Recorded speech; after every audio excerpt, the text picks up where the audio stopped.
N'oublie pas de liker et partager la vidéo. Ça pourra être utile à beaucoup d'autres personnes. Et pose vos questions en commentaire.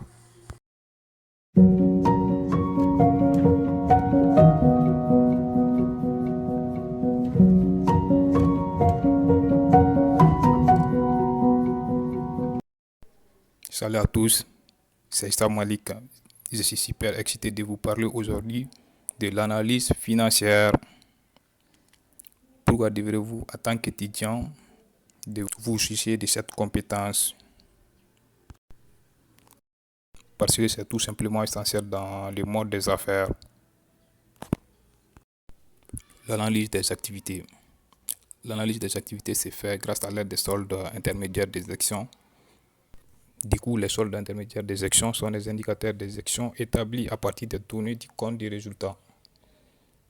Il permet de comprendre la formation des résultats et d'apprécier la performance de l'activité de l'entreprise. Le compte des résultats n'est rien d'autre qu'un document financier qui montre si une entreprise a gagné de l'argent ou en a perdu au cours d'une période donnée, généralement sur un exercice, c'est-à-dire sur une année. Les soldes intermédiaires des actions, ça commence par la marge commerciale. Elle est relative à l'activité des négoces. Elle permet d'apprécier l'efficacité de la politique commerciale de l'entreprise. Du coup, la marge commerciale est la différence des ventes de marchandises et le coût d'achat des marchandises. Et du coup, la vente de marchandises, c'est l'ensemble des marchandises vendues sur le marché au cours d'une période.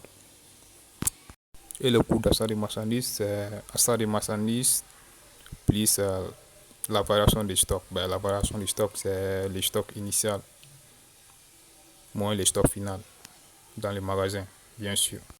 Après la production vendue, elle concerne les entreprises qui exercent une activité de transformation,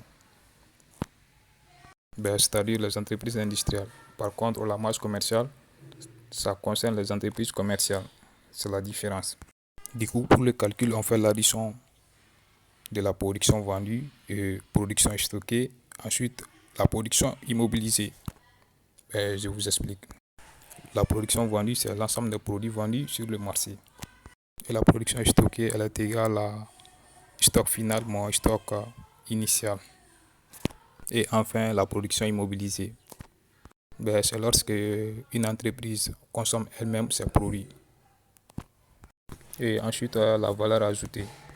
Elle mesure l'accroissement de la richesse donnée par l'entreprise aux consommations en provenance de tiers. Et elle se calcule, on fait l'addition des marges commerciales et de production de l'exercice, moins la consommation de l'exercice en provenance de tiers.